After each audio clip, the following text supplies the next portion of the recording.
एहतराम के साथ हमने सब्ज परचम लगाया। दावत इस्लामी के मदनी परचम में तो वैसे भी 3 निस्बतें शामिल हैं।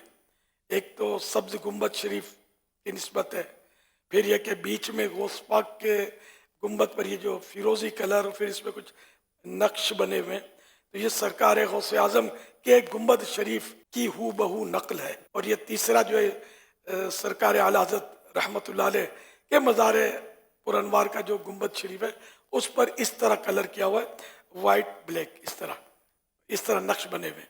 तो इनकी हमने ये यादें डाली हैं। तो ये झंडा तो अच्छों की यादों वाला है।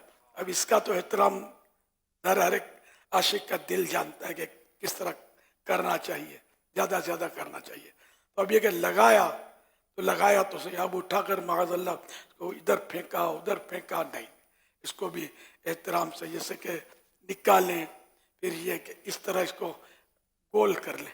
तो ये इसकी थोड़ा मतलब है कि अच्छी तरह है ना कि ये तो मुड़ जाता है इस वक्त, तो एहतराम से एहतियात से करेंगे ना तो ये फ्रेश रहेगा। प्लास्टिक की थैली में या कपड़े की थैली में डाल के इसको मतलब रख देंगे एहतराम के साथ, एहतियात के साथ, तो इंशाअल्लाह आइंदा साल आपको ये फ्रेश मिलेंगे। वरना ये कि लगे हुए छोड़ देते हैं, फिर आखिरकार हवा धूप और फिर ये हवा में इसके टुकड़े, और ये मज़ा नहीं आता, बोलते हुए मज़ा नहीं आता। तो आपके टुकड़े देखते हुए मज़ा कैसे आता है?